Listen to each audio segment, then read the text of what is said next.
Welcome to the Sample Chapter Podcast, the show where authors read a sample chapter from one of their books. Here's your host, Jason A. Meiske. Hello, Sample Chapter listeners. Welcome to episode 284. And oh my gosh, you are in for a treat today. This week, I have the absolute joy to bring to you actress, director, and now author, Terri Hanauer. Terri and I have a conversation that is, I'm not sure how else to put this other than going back and re-listening to the episode for my edits. It's like two old friends getting together and catching up. It was such a comfortable and widely varied, but yet intimate conversation of two authors getting together to chat about our our life, our trade, and how what goes into it. In this conversation, we are discussing bringing and finding yourself in your writing, growth through reaching for your dreams, writing the hard stuff, being able to take critique effectively, writing for healing, finding inspiration in unexpected places, and how her book happened so organically and yet turned out so intricate with the varying storylines that intertwine. And before we dive into some more about her book, this conversation just kind of goes all over and encompasses so much, and it's wonderful. It's a real treat. I think you're going to really love this.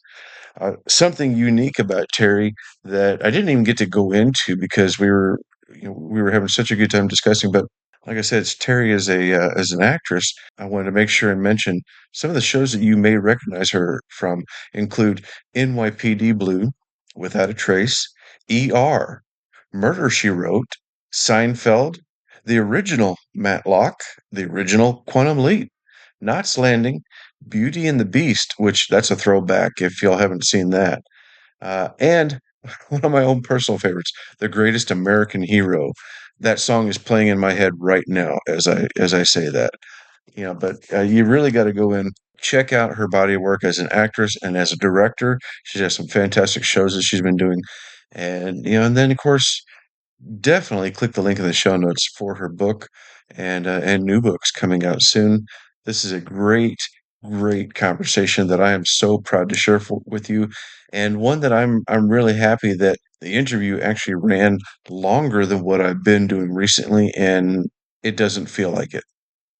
Hey, I want to make sure and real quick throw in this coming Saturday, September 6th, I will be at the Get a Clue Murder Mystery Book Fair in Blue Springs, Missouri.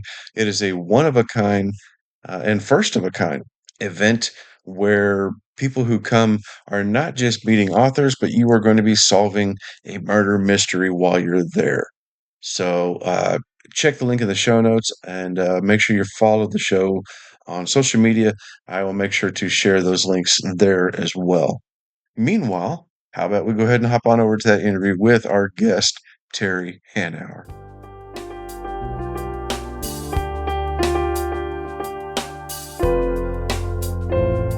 Hello, Sample Chapter listeners. Welcome to episode 284 of the show. Hey, this week I'm really thrilled to be able to bring to you. Well, the show just kind of surprises me sometimes with the reach that it has, and today is one of those moments where I'm like, wow, this is like so cool, because when I was approached about our guest, author, actress, and director Terri Hanauer, I was really thrilled to find out more about her, and I can't wait to introduce you to Terri as well. Terri Hanauer is an actor and multiple award-winning theater director, most recently winning the Broadway World Los Angeles Best Director Award. Her poems and stories have appeared in Beyond Worlds Literary Magazine, Cathexis, Ariel Publishing, Prometheus Dreaming, Side Eye Anthology, On the Bus, and We Were Just Thinking. Her self-help book, The Party, How to Have Fun While Finding True Love, is available on Amazon right now. Her book that we're going to be talking about today, The Lightness of Rain, is her debut novel. Her second novel, Love Crimes, a mystery thriller set in Toronto, will be coming next year. Ladies and gentlemen, help me welcome to the show, Terri Hanauer. Hi, nice to meet you, Jason. Really, thank you. Very nice to meet you as well. I'm so excited to have you here and can't wait to dive into this exciting life you live. I know it seems very exciting from the outside, but yes, yes, yes. Well, for those, yeah, those of us out here in Missouri and some of the suburbs around small town America, yeah, we will look up to you and be like, oh my gosh, such a glamorous life you must be living, acting and directing, and it's what we all strive for, I think, as we're growing up. Yeah, that's probably true, actually. So many people that are here are from other places. There's very few people that I actually know that were, well, my first husband actually was bred and born here, but most people do come here to Los Angeles or to New York to follow their dreams. And Hmm. that is, in fact, what I did. And I've been living here now longer than I lived in Toronto, which is where I was born. And it's been, what can I say? It's been everything. When you try to reach for your dreams, there are lots of paths in front of you and things that you stumble on and things that you grow from and people you meet that maybe you shouldn't have met, or maybe other ones that really become your mentors and your teachers. It's a challenging and hopefully at the end rewarding life. And not just at the end rewarding, but rewarding as you're going through it, even the hard times, right? Hmm. Even the hard times, you're going to get something from that helps you grow and move forward. So it's it's been wonderful. I have a beautiful family here and I have great friends, and I have had the opportunities to pursue the different sides of me, and I'm lucky enough to have had that opportunity. So Yeah. I'm here to answer any questions you have about that I've done and will do. So thank you. Well, and it struck me you were talking about, as we're going through life and the things that affect us and change us over time. And for me, one of the things I've learned for myself um, is that those are the things I think that really, when you hear the phrase "write what you know," that's where I think that comes from. Is you write from this experience or that experience, so that way it informs what you're writing, or maybe even as you're directing or acting, it's like you respond to, oh, I remember I had this experience and I can use that feeling in this scene or with this book or whatever. Do you find that that's true for you? Yes, absolutely. There's, method acting, which you probably have heard method Hmm. acting, Stanislavski, and then Lee Strasberg. The idea of method acting is that you take from your life so that when you are portraying a character, you're taking something true from your life. So that as you're portraying that, it's true for the character. Hmm. Right. So let's say I'm doing a scene with you.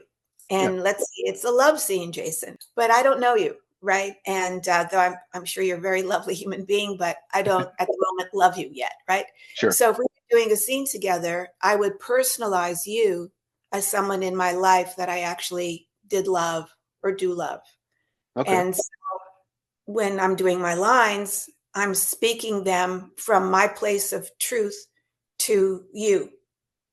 I'm imagining you. So that's one of the ways kind of that you bring yourself into what you do. When I write, I am every character that I write, and every character that I write is me. Do you Yeah, find that with I you? do. Yeah, I do. Yeah, some part of me, and I'll reflect on things. One of the books I wrote, I actually have. It's not entirely based on how my wife and I met, but it is inspired from that. And my wife got a real kick out of reading that scene. But yeah, Yeah, it's I'm some part of me is being injected into the character. absolutely. In the book that I've just written, The Lightness of Rain, there's a character who comes in halfway through, and he's an older gentleman. And I had a very challenging relationship with my father. He was a very strict, very authoritative kind of guy. And when I wrote this character, his name is Saul, and it's a very unlikely relationship that he has with one of the main characters in the book, who's Wanda, who's a 20-year-old runaway from Mobile, Alabama, and she's pregnant.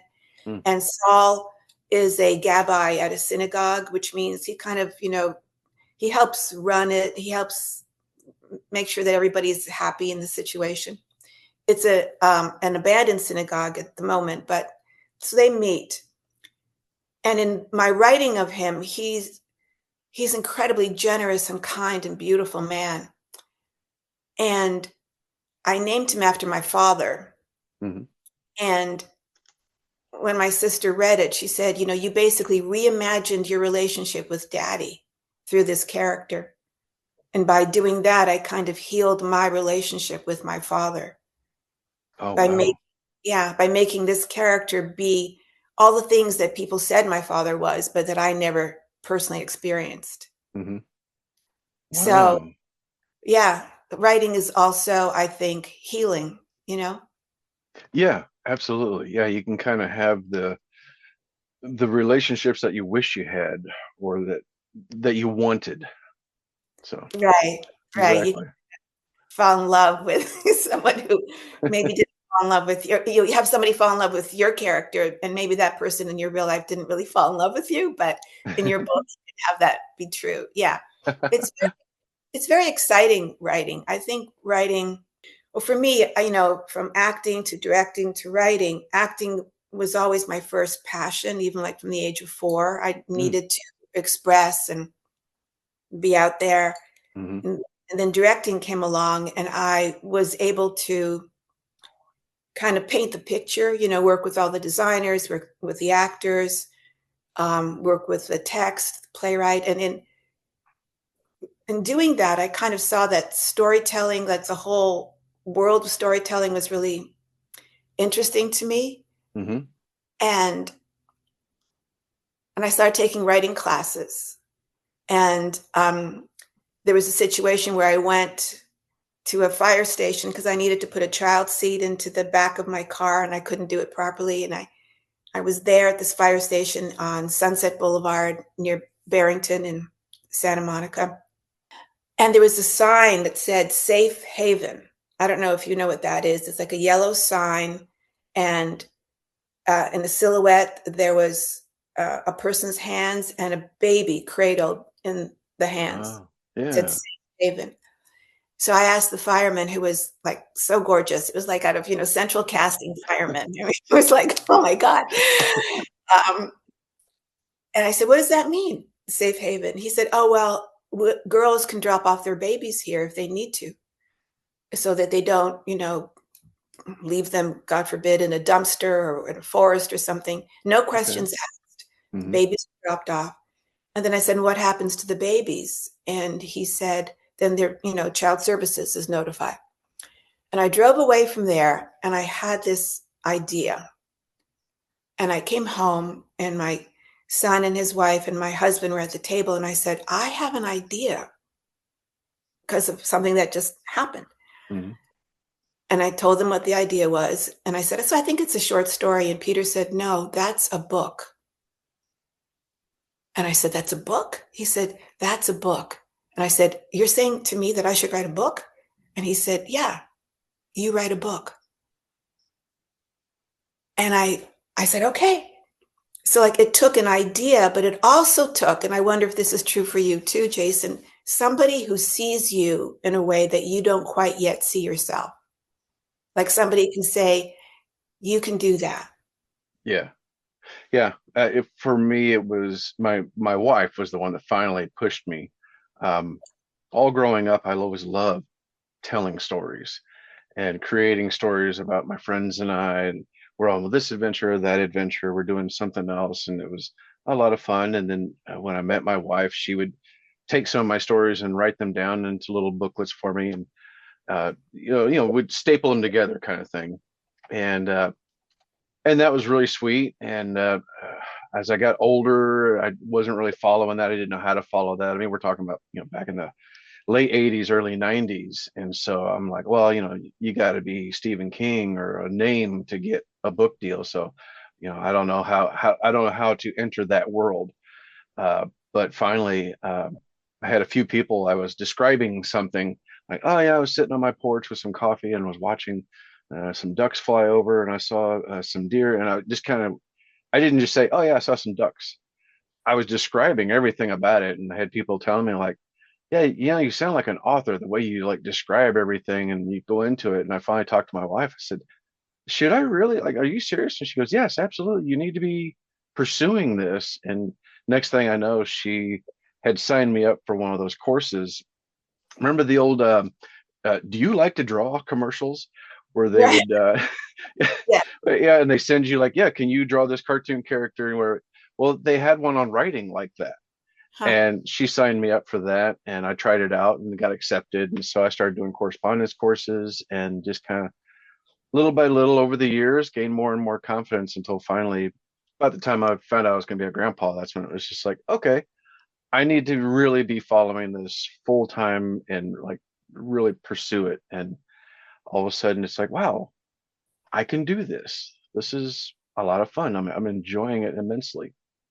That's so great. How long have you been full-time writing? Well, I, I haven't jumped full time yet. I guess I should say, uh, focusing my off time, my spare time, Right, right.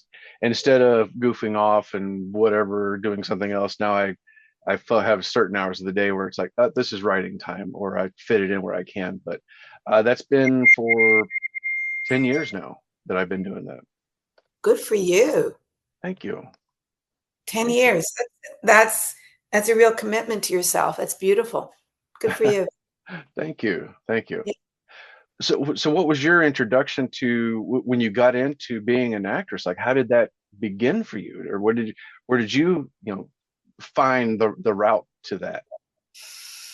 So as I mentioned earlier, I always wanted to be one, and I think possibly because it was a way of getting out of the house, and just being when you're brought up in a very strict environment. Well, I don't say you. I mean, when I was brought up in a very strict environment, my I needed to escape that. So Mm. one way was acting in plays at school and taking classes. And I got into York University in Toronto, the theater department there. 300 people auditioned and six were chosen. So I was one of the six. And Nice. I think it was the first program then there. And I realized, I mean, I did some theater in Toronto. I worked with Doug Henning, who is a famous magician. I don't know if you followed him or not, but I Name toured sounds with familiar. Doug Henning. He was very cool. And I got a Canada Council grant to leave to study film acting in Los Angeles because there wasn't anything like that then. And I came here, and I was illegal. I was Canadian, and so now everybody wants to be Canadian, but so I was illegal then here. And so I did whatever I could. I got my papers. I married someone for love, but I got my papers, and I just kept on pursuing. I'm very proactive. So I created these showcases where the actors would put on scenes, and then we would invite industry to come for lunch. We would cater it, and then people would get agents out of it. And I got my Oh, first agent, and her name was Erica Wayne. And like you said about your wife, you need people who believe in you. You have to believe in yourself. yeah. Somehow you have to believe in yourself. And when you do believe in yourself, then it doesn't matter what people say, right? You have to keep on Hmm. going, going, and going. So I started doing co-star parts on television, and then guest star, and then leads, and then I had three series and regulars on series, and did some movies, did a lot of commercials. I loved doing the theater all the time. And then I got into AFI directing workshop for women, American Film Institute.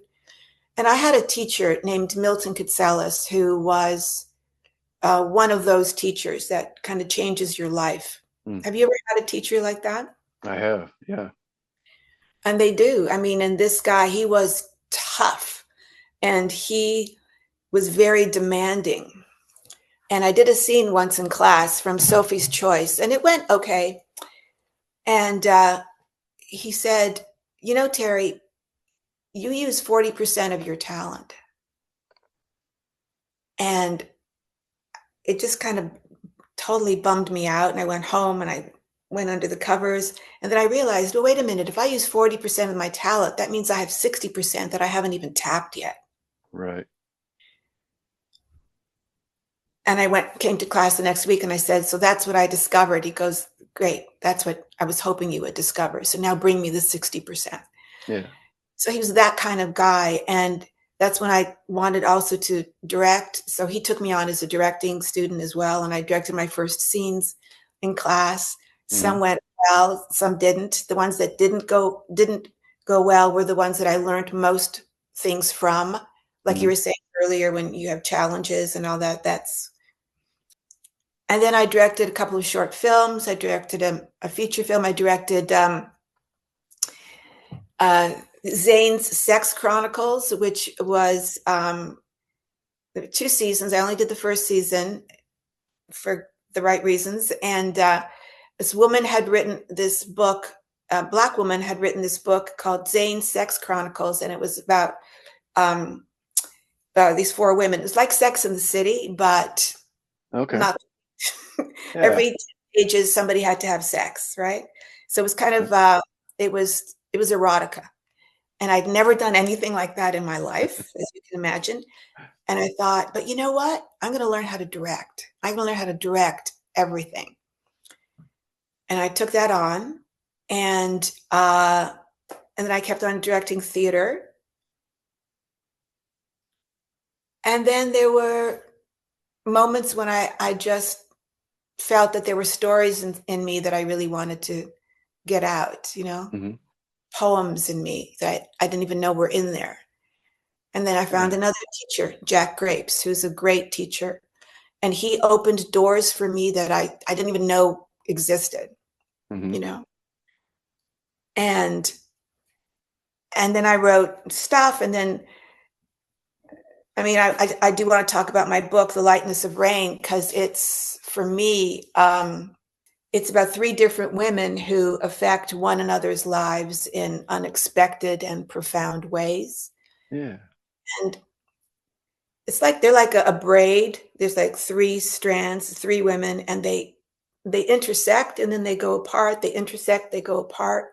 One of the themes that I love, and I think this is true for me in life, and I imagine for you, because I think you are an artistic soul, so these things happen to you, or at least you notice them as well. Right. That you'll connect with somebody. It could be like you see somebody on the street and maybe you smile, or there's a smile back, or maybe somebody drops something and you pick that thing up for them.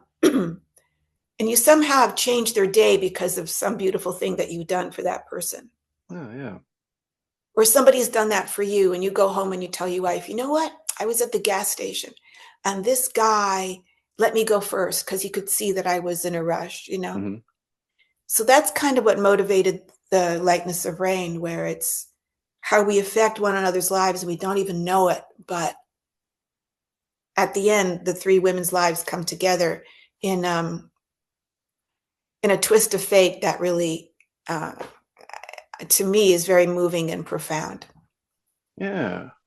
So, speaking about your book then, so yeah, where was that genesis? Like, what was do you remember like that first lightning bolt moment where you were like, this is what I want to write this. This will be my first book. I do. In the Talmud, there's a story that says that God and Abraham were having a fight, and God was like ready to get rid of the world, like around Noah's Ark, Sure. like he wants no more humanity because the humans are not doing it right. And Abraham says, no, but you can't get rid of us. What if there are some good people? And they have a fight, they have a negotiation, and the number that they come up with is 36. So that if there are 36 good, kind, humble, righteous people, then God will let the world exist. Okay. So if the world is existing, which it is, that means that there's 36 really good, kind people in the world. And I thought, wow, that's interesting.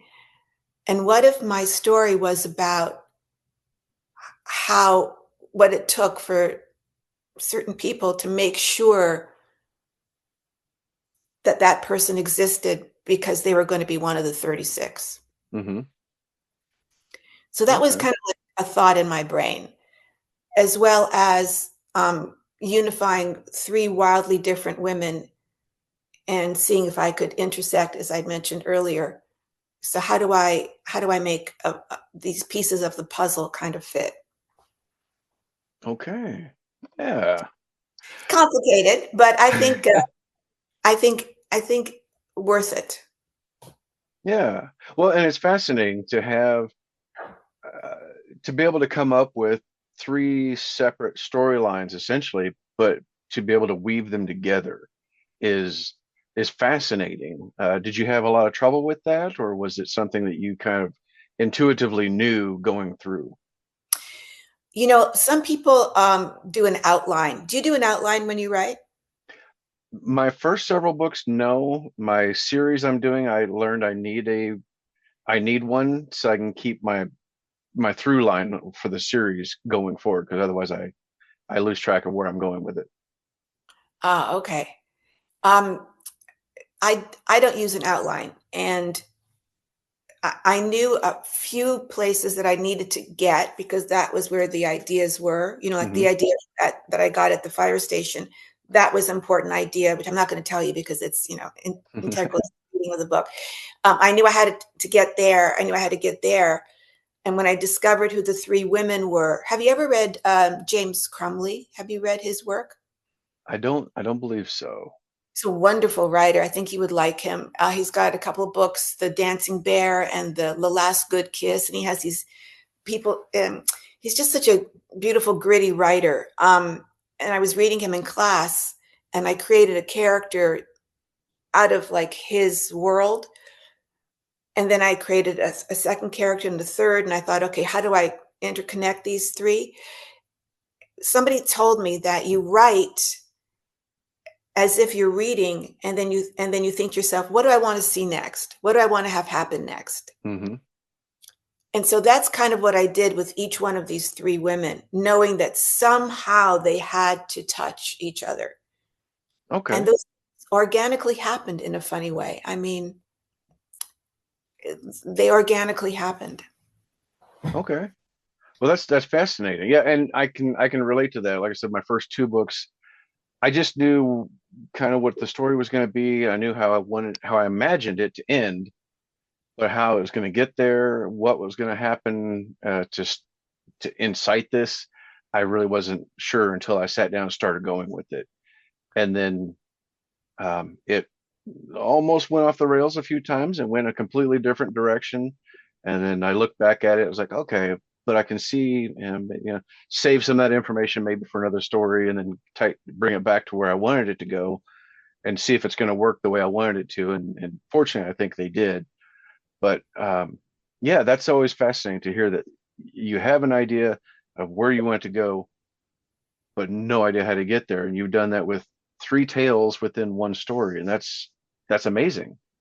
I think it is actually when I think back on it, because somebody who read it said I could have had three books, like three different Yeah. stories. I think it's also a pure creative process. What you were talking about, where you know kind of where you want to go, but you don't know how to get there.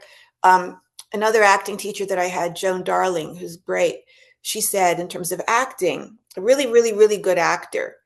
Um, she gave us an example. There's like two different kinds of actors. One, and they're both playing the waiter at a big function. Mm. One actor on his tray glues all the drinks on the tray and knows that they have to get from here to there, and they walk, and of course nothing falls off the tray, right? Everything is perfect. A Right. really interesting, creative, fearless, risk-taking actor, which is the kind of actors that you and I, am sure, like, right? Mm. Yeah. They get a tray. They don't glue anything on there. They have the props person fill up the drinks, all different kinds of drinks, different heights, and they have to somehow navigate. And they intentionally walk in between people and in order to get to where they're going. But meanwhile, watching them get to point A to point B is fascinating, right? Yeah. Because you're with them the whole time. Oh my God, are they going to fall, whatever? But the first actor, you stop looking because you know that they're going to get to where they're going to go, and that does, and the journey doesn't interest you, Mm-hmm. but the journey interests you with the second actor, because Yeah. one of them could fall, he could bump into somebody, right? It becomes a story. Yeah. So I think that's kind of how I write, and it sounds like you do that as well. It's like, and when you say it went off the rails, does it really go off the rails, or does it give you another place to think about something? Yeah. Exactly. Yeah. It really it gave me more information about characters that I didn't realize was there. I I tried to explain it to my wife and other people. Sometimes it's like, it's almost like I'm hearing those characters and they're telling me the story. And I'm just the vessel that's putting down where they're telling me that they want this to go. And every once in a while I have to kind of pull the strings and go, wait a minute, I don't think that's a good direction. Let's kind of pull it back this way a little bit. But other times I'm just like, this is fun, let's see where this goes. Because I think in the deep parts of our mind, we know, some part of us knows this character and where that's going to go, and it's going to work out better, more naturally than something that we may plan. Absolutely. Absolutely. And you at least have, as the creator of it, right? Mm. You're having an experience that is like, you're actually in the moment. It's another phrase. It's an acting phrase and a directing phrase for the actor to be in the moment. Yeah. Yeah. And when I'm directing, it's like you need to be in the moment, which means like you're 100% there. Yeah. You're not judging yourself. You're not self-conscious. You're not looking at yourself going, oh, well, this costume looks weird on me. You're in the moment. You're communicating. You're in the moment. And that's what you're experiencing, right? Mm-hmm. In those moments. Yeah. Yeah, exactly. Yeah. And sometimes we shudder from something that's happened, and other times I can laugh and I've shed a tear or two for something unexpected. And it's wonderful how it that experience as a writer and maybe even as a director, how that experience can affect us to see it coming to life, coming all together. I think that's why we do what we do, because Hmm. it's challenging. It's a struggle. It's hard. Yeah. It's how many hours did it take for you to write your books? How many hours, how many weeks, months, years? I mean, I mean, it's a lot. Yeah. So when something like that happens, it's kind of like what you're unconsciously hoping for all the time. It's like having the creative, and I think that's a pure creative experience because you're you're making something happen that hadn't existed before. Right. Exactly. So Yeah. it's like, whoa, yeah. So in the lightness of rain, kind of referencing what we were talking about before, putting ourselves into a character, did you find yourself in one particular character or a little bit in all three of your characters? Um, there's three characters, and it's like Allison, Wanda, Trisha, Allison, Wanda, Trisha. It keeps on going like that. Allison is a 50-year-old. She's just turning 50 at the beginning of the book, English teacher. And she has a regret that has shadowed her whole life. Hmm. Something that she did when she was 20, and now it's 30 years later. And um, so, I mean, do I have regrets? Do people have regrets? Um, yes. And I think it's interesting, regrets, because if you ask somebody, do you have any regrets? A lot of people will say no, because I like my life, and therefore everything that's brought me here is fine. Sure. I think to look at some of the choices you've made and you go, you know what? I shouldn't have done that. Or maybe if I'd done this, then that wouldn't have happened. You learn from those things Mm-hmm. when you look back on them. So that's her journey, is how does she right the wrong that she thinks she did? And there's also a lost love that's there. So do I have a lost love? I have several lost loves, but I'm incredibly happy with my second husband and my current and hopefully future husband. I mean, he's the guy. But yeah, sure, we have that. So yes, I have that with Allison. Wanda is 20 years old. She's pregnant, 8 months pregnant. She's from Mobile, Alabama. Has a very abusive husband, basically escapes him. And in doing so, literally gets on the next bus, comes to LA because that's where the bus was going. But she meets a couple of people that that help her. And they're these two men. One is Ricardo, and then one is Saul, who I mentioned earlier.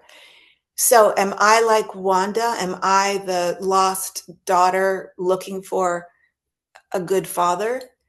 And to say, my father was good in many, many ways. I don't want to belittle him. Yeah. It was just a challenging relationship.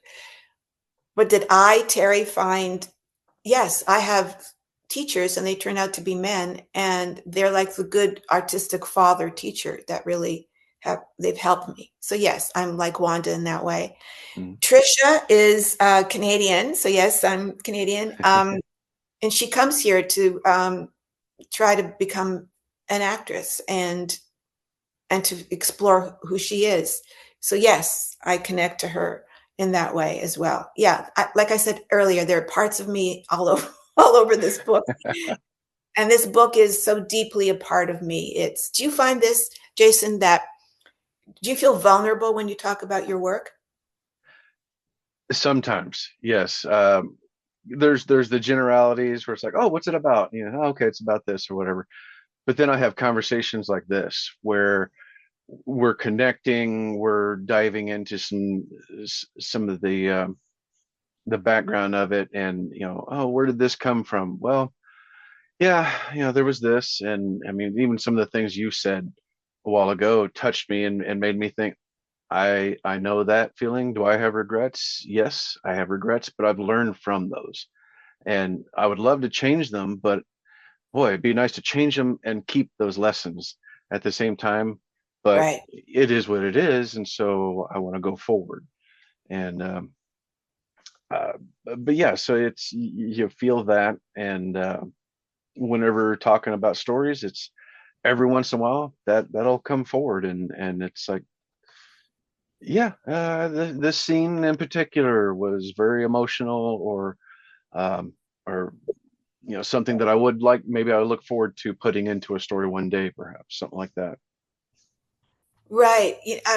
There was, I think it was part of this book. There was a scene that I hadn't, that I kind of skipped over, Mm-hmm. and my husband was reading it.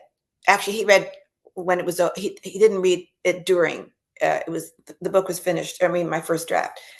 And he said, "Why don't you have that scene, that particular scene?" And I said, "Oh, I just don't think we need it." He goes, "No," he said, those are the scenes you need, the hard scenes, the scenes that are hard to write, because if you just talk about it, then it's like then it's like reporting. It's like the news of the Right. day. But if you write it, the scene, between a breakup scene or whatever, rather than just talking about the breakup scene, it's like you actually write the scene where they break up. Yeah. That's what people read books for. Right. Yeah. We need those scenes to invoke the emotions that we're trying to get out of ourselves, and to invoke in the reader as well. Because if we don't feel it, the reader's not going to feel it. Right. Yeah. And I'm sure it's the same way in movies and TV as well. It's like you can't just narrate it and have the watcher feel the same thing as if you were acting it out. Exactly. That's very good. That's very articulate, because when a narrator narrates, Mm-hmm. and actors act. They act the feelings, they feel the things, same thing when you're directing, same thing when you're writing. It's very interesting. If you're just telling a story that has no emotional connection to the person who's telling it, then there's no emotional connection to the person who's reading it, I don't think. Exactly. I agree. I agree. Yeah. Oh my gosh, Terri, I could just sit here all day and talk with you. I And love you. Let's do it again. Seriously, I'm happy. I have to tell you, it's like I was saying this to my husband, that writers don't really talk to one another. I mean, like, yeah. Yeah, well, there's not a whole, unless you have a group that you can get together with. And I had that, but then after COVID, my schedule changed and I don't get to get back together with them that often. So this is my outlet, is getting to do this. And it's so refreshing to be able to do this and make these connections with someone like yourself and dive into these things that we're doing. And then I get to spend the rest of the day reflecting on this conversation, and maybe I'll be tearing up or maybe I'll be laughing or whatever, but I'll be using it for sure. great. Well, I feel the same way, Jason. Really, I think you're a gifted interviewer. Seriously. Thank you very much. That's very No, nice of you. really. And also your ability to listen is a very specific um, skill, but it comes from your heart. You listen with your heart. So I'm sure I'm not the only one maybe I'm the only one who said it that way, but I'm sure I'm not the only one who thinks that. So. Well, thank you, thank you. I'm assuming you got the check already, so that I mailed out. So I Aha, appreciate you saying that on the air. So, right. Yeah. one final question for you, Terri. I have a little bit of something completely different. It's a would you rather. Reflecting on your career so far as an actor, a director, and now as an author, and you've got another book coming soon. Would you rather be recognized? Do you have one of those careers you would rather be recognized by? Oh man, this is a question I'm going to bring to my therapist. Thank you. Oh God, we can talk about this forever.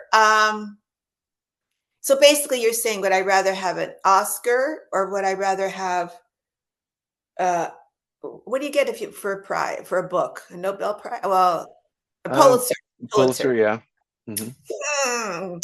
Would I rather have that or an Emmy or because I mean, when you say recognized, I mean, that's where my mind goes. It's like, well, if you're going to be recognized, you might as well really be recognized. Right, yeah, where everybody goes like, "Oh yes, Terry, yeah, she directed this. Oh, she was the star of this." And Right. yeah, something like that. Or she wrote this book that just changed my life. Yeah. Well, you know what? Because of how you just said what you just said, and that really touched me.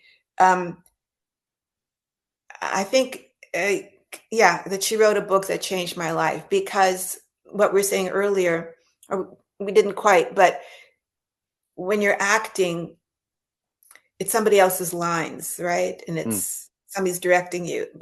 Phenomenal experience. When you're directing, same thing, somebody else's play, all that. Also phenomenal experience. But when it's your book, keep on looking down here because it's like my best friend is my book. That means a lot because something that you wrote changed someone's life. yeah. I would have to say that. What about you? Do you feel the same way that you would want to be recognized as an author? Uh, Yeah, you would. I guess so. I guess so. It's the thing I've always aspired to, and that was the. I still have such clarity of that moment 10 years ago where I was sitting down with a big breakfast and I'm pulling up my DVR like, oh, let's see here. I just finished that series. What am I going to watch now? And I look over at this notebook where I'd been writing down notes about stories. And I'm like, ah. And like I said, I just found out I was going to be a grandpa for the first time. And I thought, I always envisioned I'd be a writer. I will have been writing and had books by now by the time I was a grandpa. And like, and I thought, well, what am I doing? What am I doing to make that happen then? So I turn off the TV, open up my laptop and grab that notebook and was like, all right, let's start making this happen. And my life changed after that. Just having that cognitive decision of here we go. And it's same. I mean, for me, it was the same where, one moment I'm like, okay, I'm also going to wake up a little bit earlier and start taking care of myself better. I'm going to start eating better. It was the same feeling whenever I decided I'm going to be a writer, and I would like to be known as a writer. I love this podcast, and sometimes one overtakes the other, but yeah, it'd be nice to say like, oh yeah, he wrote that book. That was really cool. I had a lot of fun with that book. So that'd be a nice thing to hear. That's great. Good for you. I have very good feelings about you. So just, whatever you choose to do, and if I can help you in any way, please let me know. And, this has been a real pleasure for me, and I'm very grateful for it. Thank you. And I will continue to listen to your podcast, because it's like these are writers talking, and it's just been so great. So thank you. Thank you. I appreciate that very much. All right, ladies and gentlemen, as you know, this is not the end of our conversation with Terri. Terri will be back next week with a sample chapter from that book that we've been discussing, The Lightness of Rain. So until next week, everybody, take care.